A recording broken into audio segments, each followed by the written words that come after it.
And welcome to our very first podcast of, we're not going to do that because now I can't even think of what it's called. Carry out conversations. See, this is our very first one. This is why we do a test run. But for when this does get recorded and gets published, I'm John. I'm Dave. And I'm Noah. And we are glad to have all of our listeners here, whether you're one or many. We really like to have you here. Our whole point of the show is just to get food and to talk. Like today, we had pizza from a great little local place around here. And, I believe their slogan incites life being short, but I find that hilariously ironic because eating their product likely shortens your life even more. Very much so. I would like to mention, if there's anyone listening who is multiple people, that's rad. Hey, split personalities, okay? That happens. We have a lot of them around us right now. So, great to have all of our listeners here. And today we're going to very briefly, or for an hour or so, we're going to talk about a great topic. And we have titled this Chef's Choice. So, one of the greatest things that I love about America is that we have the ability and the right, as some people say, to vote. We get to vote on literally anything in this country. The worst part about America is we have the ability to vote on literally anything. Mm-hmm. Now, I'm not saying that I'm very un-American, because I'm not, and I could probably speak for the other two that are on the table, that we are as American as they come. But, it's crazy just how people tend to think about that power that we have in our hands, whether it's electing somebody to sit in the big boy chair for 4 years or a very overrated and overrun TV show we get to vote for. It's like, it shows that our voice matters. And that's really something that, not a lot of people take into account sometimes. But the question that I have is, what draws the line on who gets to vote? Who should have the right to vote on things like our political leaders or even our policies and things like that? And so I want to kind of extend this out for anybody. Now, this is a special note for our listeners. We are a fairly right-leaning show, I believe. We are not going to be about politics, but when we do come with it, or we do come at it with a right-leaning view. Mm-hmm. But we are not denouncing anything that anybody else would have to say. That's the great thing about being an American, is that you have the right to believe what you want to believe. You have the right to your own opinion, and you have the right to say whatever you want to say. We are not going to, say or criticize anything that anybody else has to say that doesn't line up with our opinions. In fact, if I might make a point, we would be open to having guests on the show with differing points of view. Absolutely. Yeah. Absolutely, because that's how things get discussed. That's how things get brought up, and that's how problems get solved. Is you don't find people that just believe everything you believe and run at it gung ho. You find the alternatives, and you come to a unanimous decision of the problem, of the situation, of again, who is elected as our president or anything like that. It's not just one voice, it's multiple voices. And we may not like everything that everybody does, we may not like everything that everybody says. I don't like all of the stuff that Noah says, and I don't like, some of the stuff that Dave believes in. But that's what's great about being the American people, is that we get to come together and rationally feel like we have to specify that sometimes, is we have to rationally talk about these decisions, talk about these issues, and come to a conclusion of what helps us better as a country and as a people. So we're going to jump right into this, and the first thing that I really have to ask, what does the Constitution really say about our right to vote? And anybody Well, we know what it did say, and we know what it does say, Mhm. right? So, like, when the Constitution is written, it's for, white landowning citizens. And, like, I believe that the country has learned and we have evolved where it's like, we know that men, whether black or white or Hispanic or Asian, we're all created equal, and that other people of other races should have the right to vote as well. And then in more recent years, that right is expanded to women as well. Mhm. And some would say that that is, in the name of progress, and there'd be others who would say that that was not ideal. So the real question is, did the change from what it was to what it is, was that a good thing? Or what about what it was could have, like, what was the goal that the Founding Fathers had when they wrote those things? If it was just out of a disposition for hatred of other people, well, then we can essentially write those concepts off. However, one of the concepts I did appreciate about the original view on voting was not the racism, not the sexism that you could argue was there, but you had to have skin in the game Mhm. to make a change. And so it wasn't, just every young person who had an opinion got to share that opinion and shape the lives of everyone around them. Because, I'm a 20-year-old man. What do I know about life? I mean, very, very little. And so the concept that only landowners could vote, excluding the racial and the sexual aspect of things, only those who have quote unquote skin in the game got to determine how the game was played. Mhm. And, I think it would be almost unfair for those who don't have a major stake to be making those larger decisions. But then it becomes a question of, is voting a right given by the state, or is it an inalienable right like self-preservation or the other rights in the Constitution? Well, and see, what's interesting about that one is actually in the U.S. Constitution, it does not specify that you have a right to vote. There is no amendment, there's no, section or anything that actually gives people the right to vote. Now, there are the different amendments that, you kind of brought up a little bit. Say like the 14th Amendment, it gives, guarantees all rights of all citizenship.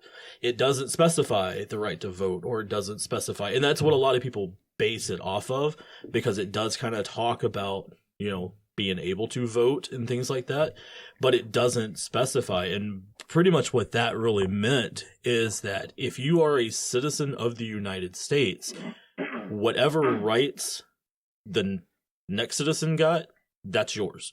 If you are, at the time, yes, it was pretty much all white men, all landowners, because, back then, the different races and stuff weren't able to own land on their own. Even women could not go out and buy land on their own. They had to have a man present in order to, kind of get things running for them.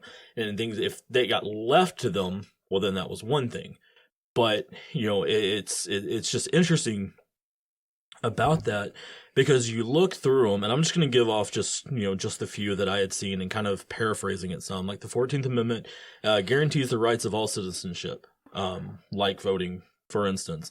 The 15th Amendment prohibits the restriction based on race.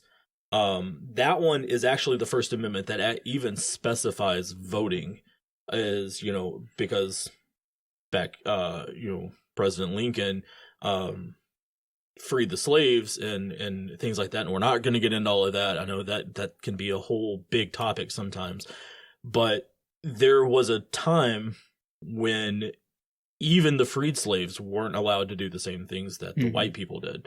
And the 15th Amendment prohibited that restriction, saying that, they're people, they're going to get whatever you get.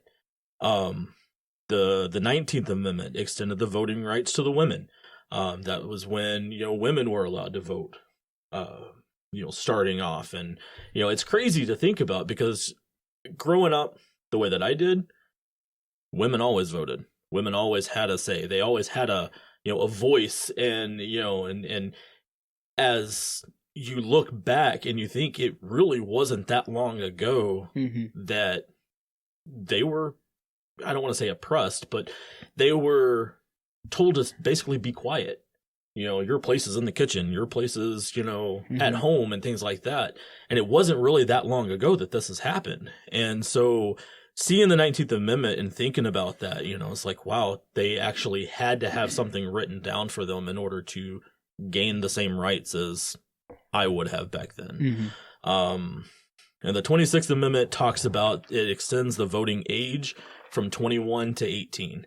I think you had mentioned it a moment ago where you had to be of 21 years of age Mhm. in order to cast those votes, in order to, basically be seen as an adult. And they dropped it down to 18. So that kind of raises a question there too, is do we really trust our country with a bunch of 18-year-olds? No.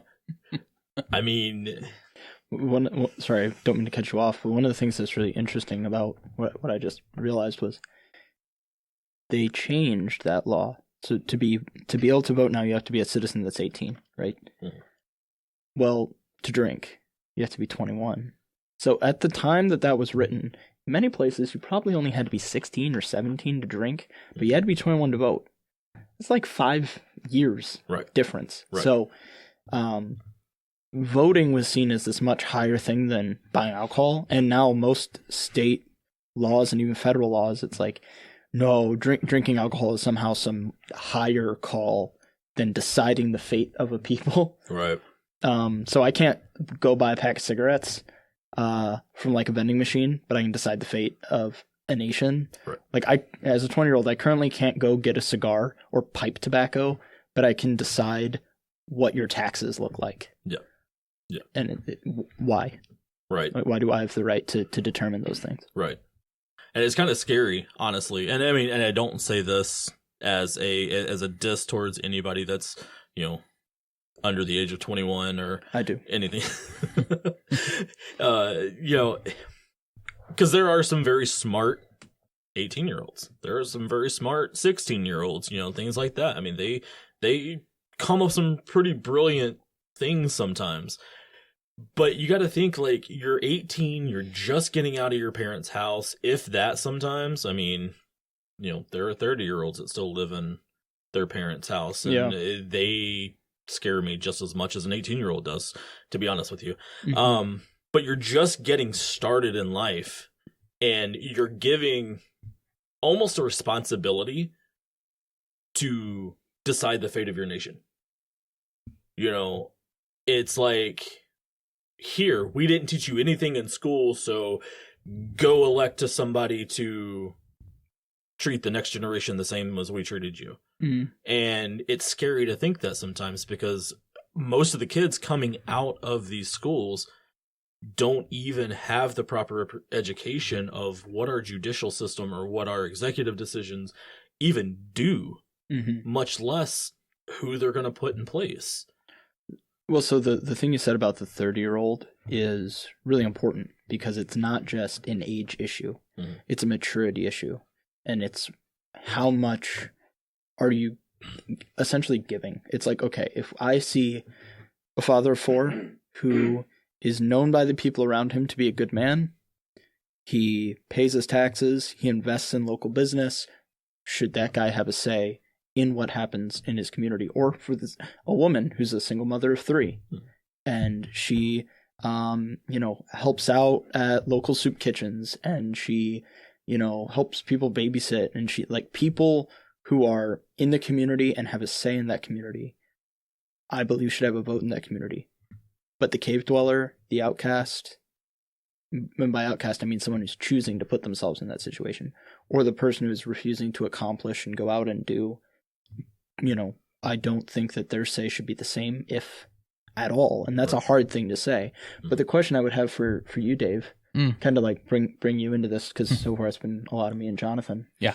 Is, do you think it should just be a change in age, or should it be, like, what parameters, if any, would you set to determine the right to vote in how that person is interacting with the people around them?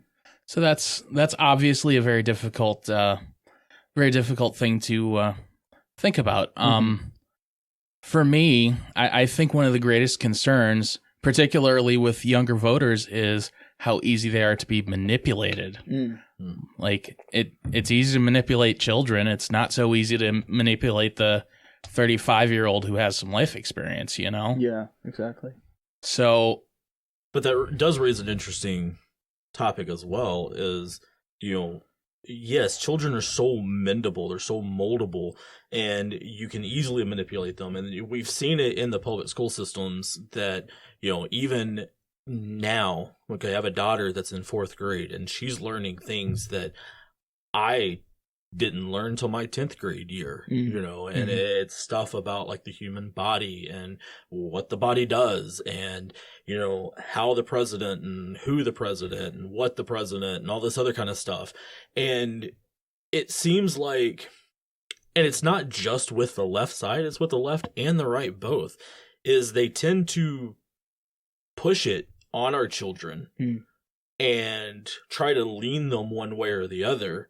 And so when they get to that 30-year-old that's still living with mom and dad and hasn't done a thing in their life, they just kind of go with the flow. They go with what they've been taught. and they immediately just blame the other guy for all their problems. Right. And just like kids would on a playground. And so that's the thing, is there's this, both sides do this rush to the children. We're rushing to conform children's minds. And there is a difference between that and trying to raise a child with certain values that you consider good. Like, that's different. And parents on the right and parents on the left are always going to disagree with that. But not even teaching your children the values you agree with is one thing, but policy is another. Right. And that's a really important distinction, because both the right and the left were trying to push different policies. It's like, you wake up and you're about to go to 4th, 5th grade. You don't know how to discuss the Russia-Ukraine situation with any depth. Nor should you, because your brain is still cooking, and you're trying to figure out, whether the girl across the street has a crush on you, and if you're going to do that skateboard trick this afternoon. Right. I mean, those should be your concerns. Like, let children be children. Don't force politics upon them. Now, if you have a young kid who naturally has an interest in something, let them pursue it. Whether it be politics or something else, once they're old enough, let them pursue it. But I think both sides need to stop rushing towards the children. Yeah. And we need to be like, hey, bipartisan, across the board, let children be children. And when they need to know, let's give them the facts, and let's let them wrestle with it themselves. Right. And, that brings me to my next little topic is, we tend to, like you said, we tend to try to mold the children. And like you said, we rush to the children hoping that, they'll grow up faster and be able to make the decisions. And it leads me to something too, of the different things that have happened outside of not just the amendments that we discussed at the first, but things they're trying to do now. This last election was a great example of different things that even, again, not just the left, but the right as well, were trying to do to manipulate the vote, more or less. For example, they tried changing the voting age from 18 to 16. And it got shot down pretty fast, because you got to think about it. And this leads back to what you had said earlier. You have to be 21 to drink, but you can be 18 to vote. Well, you have to be 18 in order to sign any form of legal contract at all. In order to buy a car on your own, you have to be 18 years of age, at least. Yeah. And they're wanting to lower it down again to a 16-year-old, saying, help us decide our fate of the country. That goes back to what I was saying. They're too easy to manipulate. Right. So they want to be able to manipulate those 16-year-old voters and be like, hey, vote for our guy. Right. Yeah. Well, one of the things that's really interesting about that is we know as people age, they tend to be more conservative. Not just in politics, but in their disposition towards life, because they've experienced more. And so they're almost like hardened to the world in a sense. Right. But someone could say, well, because you guys are more right leaning, you're just trying to get people to be older when they vote, so they're more likely to vote conservatively. And that's not true, because conservatives can and have done propaganda just as good or better than the left throughout history. I mean, there are far-right groups in history that we all know about that have done just amazing propaganda. And I use the word amazing in its effectiveness, not it was a good thing. Right. And so there isn't a bias in that older people will be more conservative, but it's just the thing of, because we see the potential in both sides for propaganda, we want to prevent that by letting the brain develop more before serious decisions can be made. Because like you said, if you can't buy a car, you can't decide the fate of a nation. Right. Talking about the different things, like you said, if you can't sign for a car, why should you be able to decide the fate of the nation? And that also leads me to think of too, like, and it's a whole different topic that could possibly get us in trouble at some point. Illegal immigration. Mm-hmm. You've got some people that are here, and not even just illegal immigration, but you've got adults that don't have IDs. They don't have, and I'm not going to do the whole, Biden speech of, sometimes it's harder for certain people to get a hold of the internet and blah, blah, blah. No, I'm not getting into that. But I'm saying, like, that's another way that the right side tries to manipulate the vote is, voter identification. Now, I do believe that you should be able to identify who you are in order to cast in a vote. Would anybody else not agree to that? No. Yeah, no. I mean, but it's like, it's just one of those things where you've got people that, the mail-in voting that we did, then that we saw this past election, of people sending in, and it's recorded that there are people that sent in 3 or 4 ballots a piece just under a different name. You can't tell who they are. I saw ballots come in to my house. We never sent for them. We never asked for them or requested anything like that, because me and my family decided we were going to go in person and vote, but we still had ballots show up at our house that were just like for the last 3 or 4 residents that lived there. And I mean, it's crazy, because it's another one of those things that, like, try to get thrown into the mix of, oh, well, the people who can't get out and vote. And I get that, but I think there should be some stipulation of not just saying, well, you can just mail in a ballot, it'll be fine. Yeah, that shouldn't be accessible to just anyone. Like, you should be able to sign up for it or something to, right, to keep things honest. Like, the fact that the very notion that we want to keep voting honest is controversial is just ridiculous in and of itself. Mm-hmm. And it is interesting that you say that, because this should be one of the most honest things that anybody should be able to do. Because you go in, you sit in this little cubicle, and you make a mark for who you want to lead this country. And I mean, you can't get any more simple than that. But yeah, there's so many ways to manipulate the system. There's so many ways to, to rig it, and that, it has been rigged throughout history, and not just this election. I have to say, this election was probably the worst that we've ever seen. But that's the thing about it, is it's the worst that we've ever seen.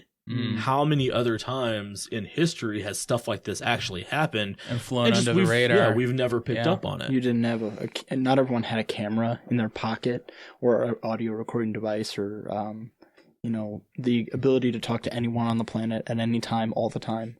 And one of the other things is, like, with what you said, you get in this box, you fill in these little dots, is how restrictive that is, even what's allowed on the paper. It's like you have to pick this party line in many areas, or you have to pick this party line. I mean, there are Democrats that are more conservative than some Republicans. What if that's the case what if I want to vote for someone who's a Republican for president, but then someone in the Senate or like the state level who's a Democrat has more things I agree with? Well, I cannot vote based on policy or even individual. I have to vote based on party. And that's a little different with, like, judges and sheriffs, and things like that, you still have more freedom there. But from national politics to state level politics, you're kind of forced into these party lines, and I just don't think that's an honest way of voting. Because if we want to fix a division in a country, I mean, you got to make the party not an emphasis, but the policies and the virtues and the ideas, not the people and not the party. And I think that's why a lot of people don't vote, because it's so frustrating. Because you try to become well informed, you try to learn the policies of the various candidates, and it's like, oh, you're either this or that. Right. Yeah. It's simple. Right. It's simplified. But I think about it too. I mean, and it raises an interesting question of why should you put yourself in that box? Why should you only vote party line? You know, now I'll give an example, and I know that I'm part of like the rare, as some people say, when it comes to politics. I am a very conservative independent. Now, that doesn't mean that I vote independent, you know, anything like that. But the way that I do it is like what you were saying.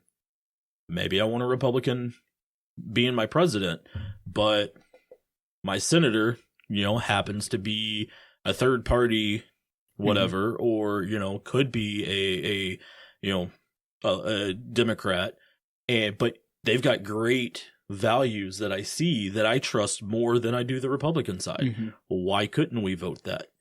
And, you know, and that's what's interesting, and what's kind of troubling altogether too, is there are certain ballots, like certain places that you go to, that if it gives you a mark at the top and it'll say Democrat, Republican, Independent, you know, whatever the parties are, and if you mark that first, whatever that first ballot is, you don't have to fill out the rest of it, because it automatically goes party line. And it, you know, Yeah. It's a little troubling, because at the same time, like you said, policies change, and, you know, some Democrats have better views than some Republicans. Yeah. And, you know, I think we should get the chance to vote on exactly what we feel we should want. What you're advocating for is actual change, though, and nobody actually wants wants that, that. yeah. Nobody in power actually wants Yeah. that. The American people want that a lot, and they're not getting it. But nobody, none of the elites do. Right. Yeah. Well, so that's one of the things, like, for example, because it's easy to say, like, oh, this is an issue that in some hypothetical world, this is something the Democrats say that you agree with more, or something the Republicans say that you agree with more. But for example, for me, conservation, like, I care a lot about conservationism, because I have nephews and I intend to be a father one day. I want to be able to fish with my kids. I want to be able to hunt with my kids. I want to be able to, you know, show my kids this beautiful world. And though I'm economically conservative, you know, like, I still believe that clean energy is something we need to strive towards, but, you know, preferably without destroying jobs. But that is something we should strive towards. And the left, their approach to it is wrong often, but the heart of wanting to maintain the earth we have, I like. And it's something I don't see out of a lot of Republicans. Now, is it going to change my stance on the plethora of other issues? No. But I think it is. There are times where we can look across the aisle and we can say, I don't agree with how you're doing that, but I see your heart in it, and I appreciate that. Because if we just demonize, we're not going to get everywhere. Now, that doesn't mean we need to compromise with everything either. Right. And, you know, unfortunately, that's what happens, is you get the people on the left, they look at the people on the right side of the aisle and be like, ew, you know, you're an idiot. So why would I ever agree with what you say? And then you got people on the right side that's looking over at the left, and they're like, ew, you're gross and, you know, dumb. Why should I ever believe what you have to say? Don't vote Democrat. They're gross. Well, New bumper sticker. yes. Ew, a Democrat. No. Keep America not gross. Coffee mug. I think we could sell stuff there. I think, and I know that this has come up before in different discussions that other people have had, but what makes it hard as an American person is we vote things let's say like we vote presidents every 4 years, Mm-hmm. and you get a president in for the first at least 2 to 4 years of their term, they're undoing everything the president before Yeah. them did. And so nothing is actually getting done. Right. And sometimes you get that they're lucky enough to get that second term, those extra 4 years. Mhm. And you would think, okay, this is a great time for them to really start ramping up and really start, changing this country. And it's just like, Yeah. they just go about it like it just means nothing to them almost. I think one of the things that caused an issue with that was the executive order. The executive order became a very powerful tool for both conservative and left-leaning politicians to use, to where now you can have radical change very quickly. Mhm. Now, I do think that benefits the left because you have that radical change, and then there's a conservative comes in, they spend their whole time making executive orders to repeal executive orders. Right. And by the end of it, you just go, the needle just keeps jumping farther and farther left.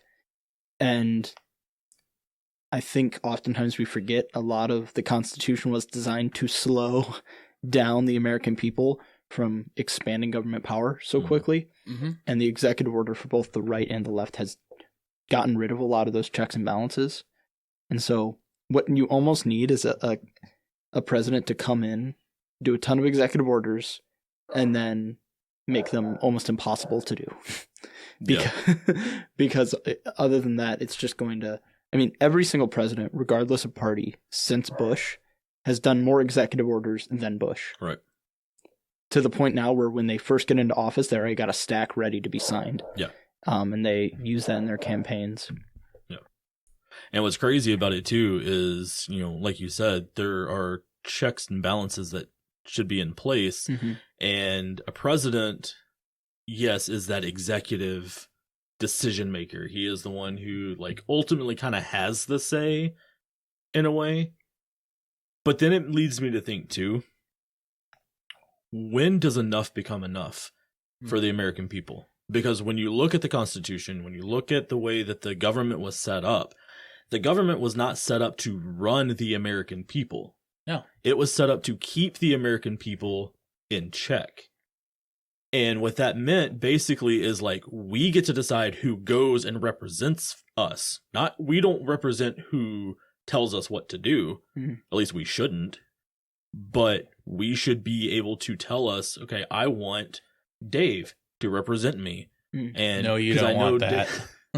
I do. Yeah, Dave for president, people. 2024. We'll have a bumper sticker on our Etsy shop. What are we doing? Don't miss your Dave opportunity Your to Dave-opportunity. vote for Dave. Perfect campaign slogan. Ladies Yes. welcome. Yes. Yes. Yeah, lady votes. Definitely welcome. Got to get those lady votes. But, if I want Dave to represent me, I should be able to do that because I know Dave has my voice and my opinion. He has that with the best interest at heart. Nowadays, we just tend to, again, go along the party lines and say, well, yeah, this person is who we want to go up there and make laws to tell us what to do, when that's shouldn't be the case at all. Honestly, I don't understand how some people even get presidential nominations. I don't know if you remember when Mitt Romney ran for president. I hated him, but he was the Republican candidate, so it's who we all voted for. Right. Why? How did he even get the nomination? I could tell after watching his first debate that he wasn't genuine. Right. I could tell that he was just pandering to the audience. And Romney is part of the wing of... He's a neocon. He's not a paleocon. So he's not conservative for conservative values' sake. I was about to say, expound upon that. Yeah, just a little bit. so a neocon is essentially this new post 90s, post Bush, first Bush senior style of conservative, where because for example, in the Republican Party, there's arguably three groups. There's the neocons, where it's what the liberals think all conservatives are.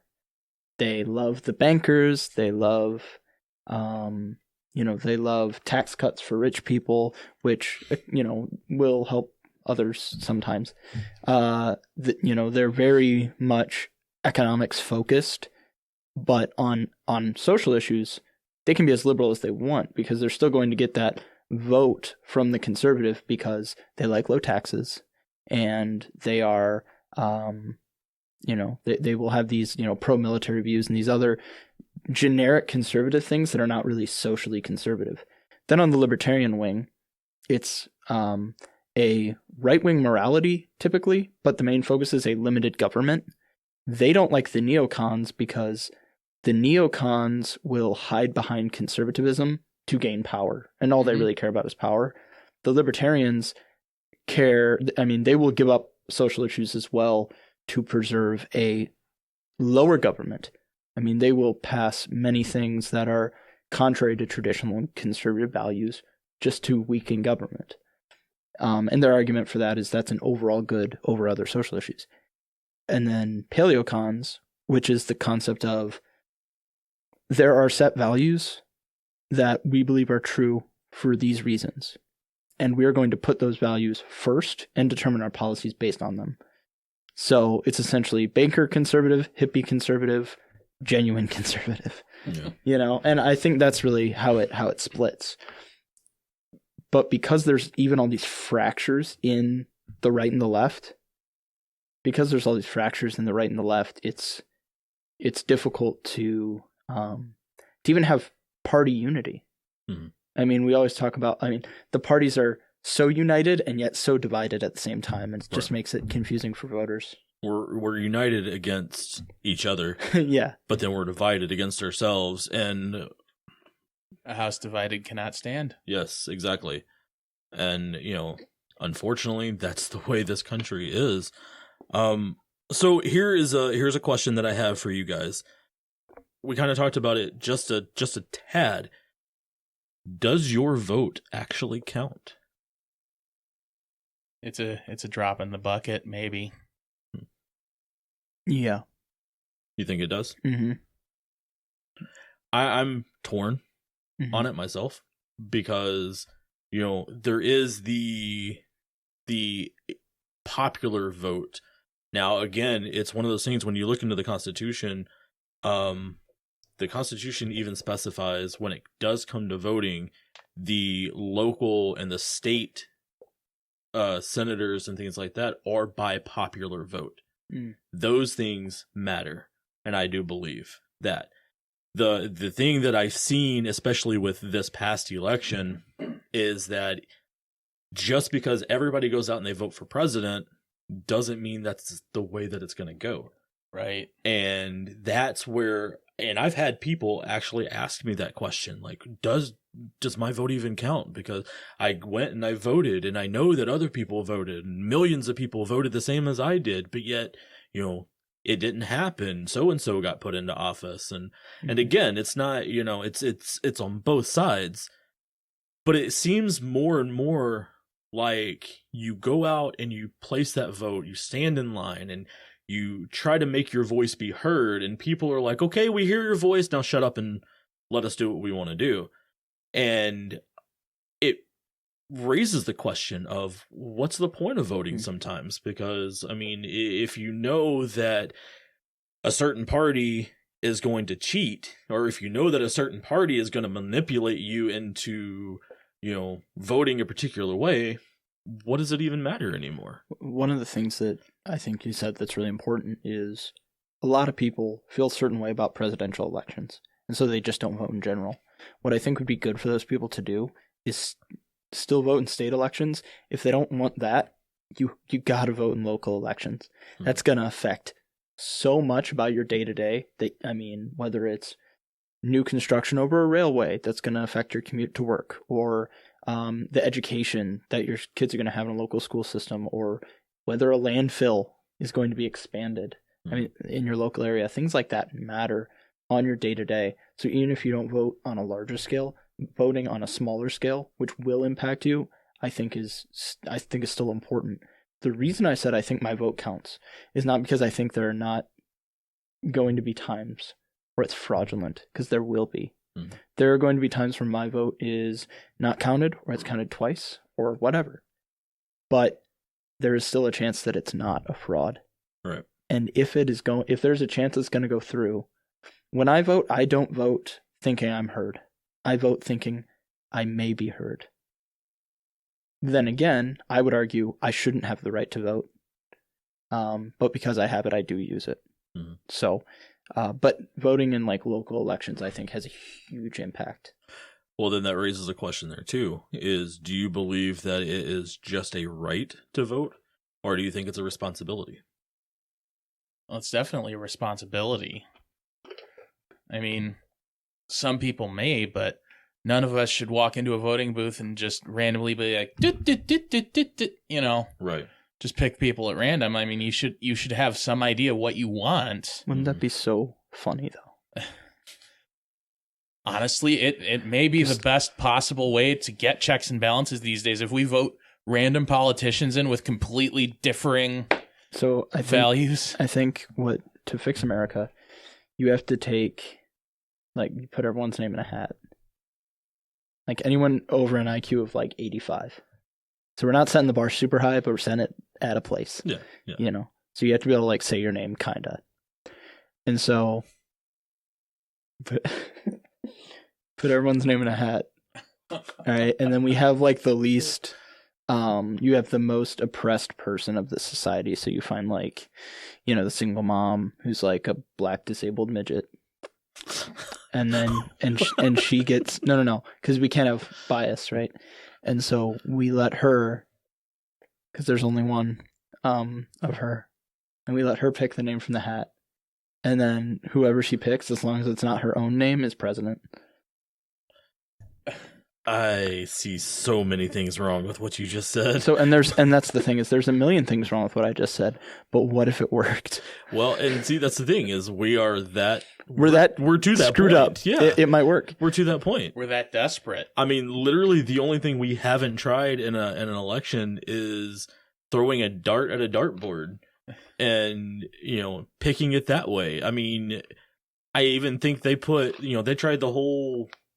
Like, there's a dog on TikTok that they would lay stuff out and the dog would go to whatever he thought, you know, was like the greatest. And I've actually seen a video where they did it with the presidential pictures, and the dog ran to the picture and they're all like, oh, this is going to be our next president. And yeah. And it's like, I mean, put bacon on the R. Yeah. I mean, that's the only way you can actually get a dog to do that. That's manipulating the vote. Yeah, I'm okay with that. You know, we don't do that though. That's not right. allowed. Yeah, it's wrong. Right. Yes. I used to do something similar with my cat. I would take, well, not the cat that lives here, but when I was younger, as a kid, we had a cat, and I would take like 3 different flavors of canned food and lay them out on the floor in front of her, and whichever one she walked toward, I would open that can and feed it to her. Mm-hmm. Yeah. And, you know, and that there is another question that just every time one of you guys say something, it brings up a question that I think could be asked is, should we let cats pick their own food? No. See, I grew up with what we ate is what the cats ate or what the dog ate. And if we were picky about what we wanted, well, then our pets got what was going to be our food. I mean, you know, we would go without.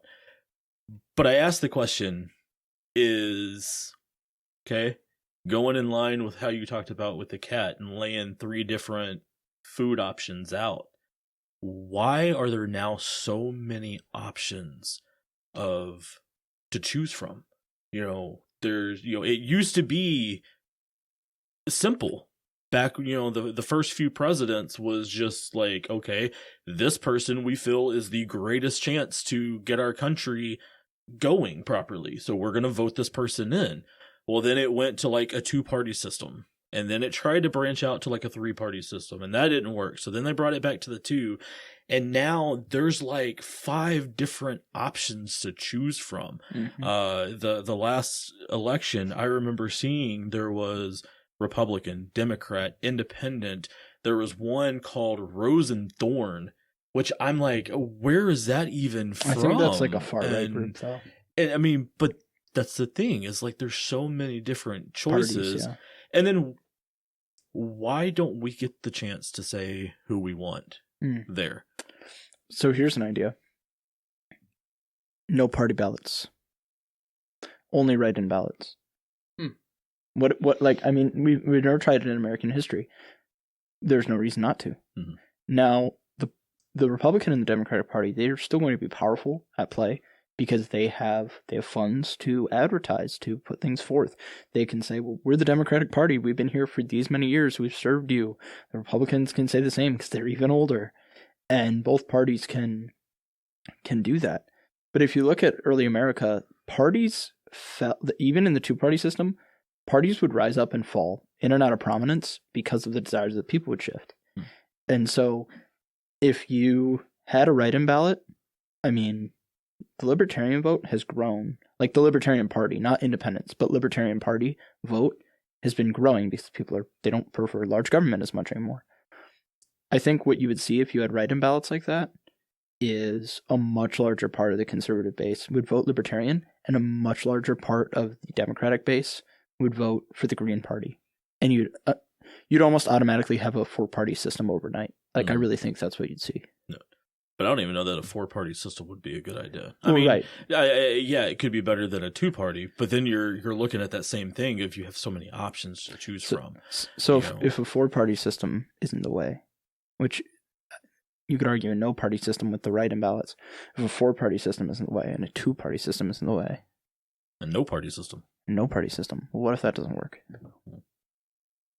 That's when we have to come together as an American people, I think, and come to the conclusion. And unfortunately, and I know people can make that argument of like, oh, we do come together as an American people because we vote Democrat or we vote Republican, but you're putting yourself again into that box of you only have this many people to choose from.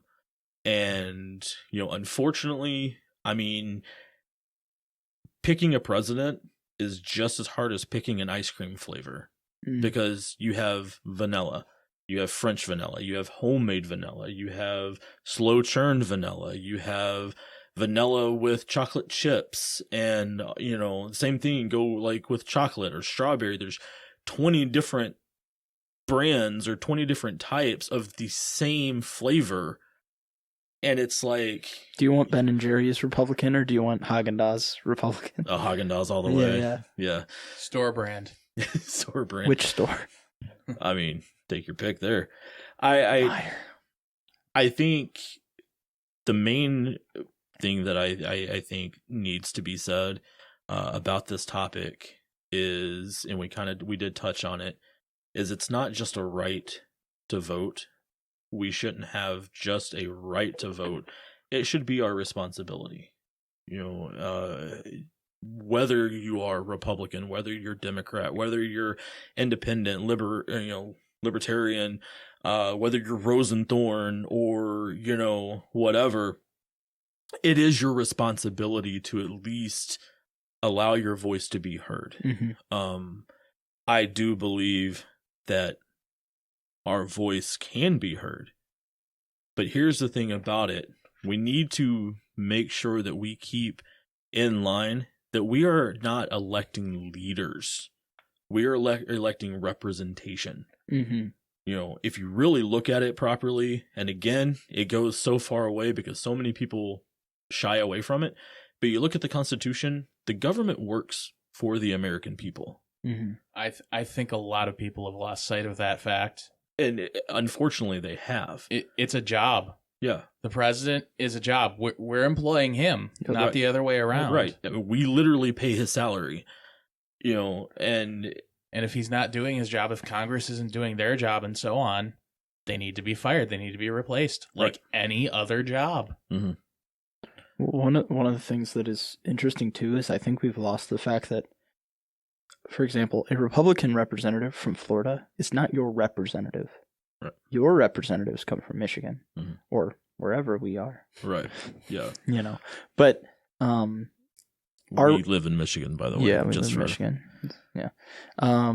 But those representatives, especially in early America when the states were so divided, you had to have someone to go to bat for you against other states. That's still the case because states influence each other. Florida influences the whole country. California influences the whole country. Mhm. So if the people we elect to go to bat for us are not, they have their party's best interest instead of their state's best interest. Because if you're a Michigan representative, you can't have another allegiance. Like, Michigan is your allegiance. And in the case where it's a threat to the union, then the union is your allegiance. Mhm. But if you're a state representative, you do not work for anyone but that state and the will of those people. Now, do the people know what's best for themselves? Maybe, maybe not. But you still have taken on that role as a representative. And so Right. your job is to do that, not just to represent the half that voted for you, but the ones who didn't. And that's where even our senators and and representatives have lost sight of their job description, because they are, like we said, the representation of the people that elected them in. You know, a lot of times they go in, and you did touch on something of, yeah, we may not know exactly what we want. You know, we make that joke. What do we want? Change. When do we want it? And it's like, we don't know. You know, half the time we don't know what we want. I don't know if I want vanilla ice cream or French vanilla with strawberry swirl. We're going to get you some ice You cream know, after this. yes, I really want ice Yeah, cream yeah. if you can't tell. But it should be the representatives and the senators' job to go to the people that hired them, that elected them, and like you said, not just the half that elected them, but all of them. Right. And what do you want? What do we need as a state to help our state succeed, to help the union succeed more? And, you know, unfortunately, you know, they get over into their certain area of the job, and then it just becomes a power pool of, you know, hey, if you help me pass this bill, then I'll help you pass this bill, and you get behind me on this one, and I'll make sure that this person gets behind you. And it just becomes just a bartering system. Becomes a Game of Thrones. Yes, more or less. I Yeah. mean, when you really think about it, you know? And has nothing to do with the actual people who put them in office in the first place. Right. Because why would they care about them? Yeah. Because, you know, we talk about, you work for us because we voted for you. But do we sign their paycheck? That's the question. And we all assume we do. But both parties, I mean, they have special interest groups. There's billionaires on both the right and the left who have, for example, the guys who own Fox. Dude, they were giving millions to the Republican Party. Or they were before his sons took over, and they're more left-leaning. But these other special interest groups give millions to the left. So how much kickback does senators get from that? Presidents make what, $500,000 a year? Then why does everyone want to be president? Right. Just because the power trip? No, people care more about. I mean, if you want power, there's money for that. So I think we ignore that we are not always the one paying their salary. And if you want people to listen to you, you got to be the one writing the check. And so that's why I don't think there should be, like, if you want money for your campaign, you know, there's got to be a lot of, I think, restrictions on how that's obtained. Because now we just have essentially billionaires representing, in the mind of those who are elected, multiple people because they see dollar signs. And I'm not saying every politician is that greedy, but if we're being honest, most are. Yeah, a huge chunk of them, I think you could say. I mean, when you have your own job that you can literally vote for your own raise, that's a problem. Oh, yeah. That's a big problem. And, you know, I will go out and say it, and this may be just like one of those big things that, and I know it's a big thing that some people disagree on. I believe in term limits. I will flat out just say that, you know, I mean, we elect our president for 4 years, you know, 8 if they're lucky, and then they can't go any more than that. But we're going to have somebody that, quote unquote, to represent us, go and stay as long as possible in a seat where literally nothing gets done. Right. I don't agree with that at all. And I know that there are a few that believe it, and there are quite a few that don't. And again, it's not we're not here to, judge other people's decision or judge other people's, political beliefs or, anything like that, because as an American people, we have to unite together. Mm-hmm. And if we want anything to really change, yeah, we've got to all come together. I think the term limits is pretty bipartisan. I mean, I think it is. I think once you sit down and talk with people, it's fairly non-controversial. Honestly, I'd like to meet the people who are against that. Are there any normal American citizens, or are they all elites? Yeah. Right, and I don't want to sound like a socialist in saying this, but it's like, if you make more than 20 billion a month or 20 million a month, and you say, I don't want term limits, I don't trust you, because that means you already got people on the payroll, and you just don't want to wait another decade to like change names on checks. Right. And well, you have met one at least normal person who does not believe in, or who does believe in term limits. Yeah. Because I mean, I am not the type that's just like, I'm only going to vote one way or another. Sure. It's like, yeah, I will vote on, when I go and I vote, I don't vote by, party. I vote by beliefs. If I know that one person is against abortion and the other one is, gung-ho about it, and, every person should have one, just my personal beliefs, I'm going to lean more towards the people who are against it. If I think, that raising taxes would be better for our country than lowering taxes, I'm going to vote for that one, and I'm not saying that that's the way that I am, but I go and I don't try to vote off of emotion, because that tends to be a lot of things here recently too, is it's on emotions. I don't like what this person said 5 years ago. They really hurt my feelings, so I'm not voting for them. Right. It's a school popularity contest. Yeah. Right. Yeah. I mean, unfortunately, and the way to get out of that is you go and you base on what you believe. You go with the intention of, this is how I believe, and this is how I believe our country should be, and so this is how I'm going to vote. And yeah, I will, like I said, I will say it. I think term limits is the best thing. Mm-hmm. And one of the things I kind of want to maybe not backtrack, but be more open about is something I said earlier. The uber rich who give money to both the right and the left. I think it's interesting that, yes, I criticize that, but yet I do the same thing to a lesser extent. Now, I don't do it to a party, but I do it to quote unquote special interest groups that I support. So for example, like I'm a member of the Firearms Policy Coalition. So they support teams of lawyers who help defend Second Amendment rights.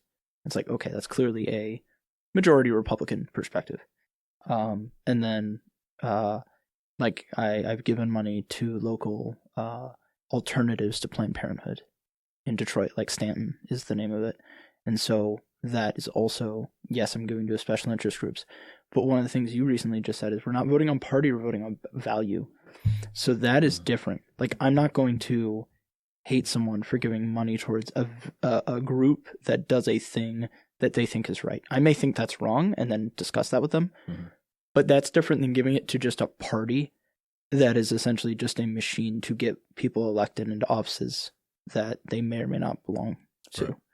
So I think voting on like groups like that impact maybe a particular law or a particular thing that don't affect the whole party, I think there's a better argument for supporting those to a lesser extent. But there is a little bit of a double standard there in my thinking, and I did want to be honest about that. Yeah. No, I got that. Where, I mean, because again, it's honestly, it's kind of terrifying when you really think about it. The whole voting thing is just, it's terrifying, because you are voting based on what little you know about the people. And yeah, you could do your research and you could do your, your fact checks and all of this other kind of stuff to make sure that you are voting the way that you believe. But essentially, you are putting your trust in a person that you've never met before. I've never met President Trump. I've never met, President Obama or Bush or Biden or anybody, And so I've never met them, but I'm putting my trust in my country into their hands by simply voting for them because, well, this is what we believe, or this is what I think, and it's frightening. But again, I have to specify that it is our God-given right, and it is our God-given responsibility to vote to the best of our abilities and vote to the best of our beliefs, because we are sending somebody to represent us and to lead us. And, I know we could talk about this more and more just all night long, but I feel that as the American people, we have a voice, and we see that every day. Certain groups have a voice that tend to be louder than others. But as an American people, if all American people, we come together and we let our voice be heard, whether it's through vote, whether it's through, protests or, signs or whatever you want, allowing your voice to be heard is so important, because it's not Noah's voice. It's not John's voice or Dave's voice or, Meg's voice or anybody down the street. It's the American voice that needs to be heard. You got my vote.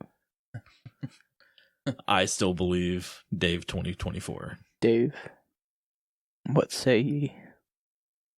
Probably about time to wrap. Okay. Thank you for listening, people. This has been our very first podcast of Carry Out Conversations. Again, I am John. I am Dave. I'm Noah. Thank you for listening, guys.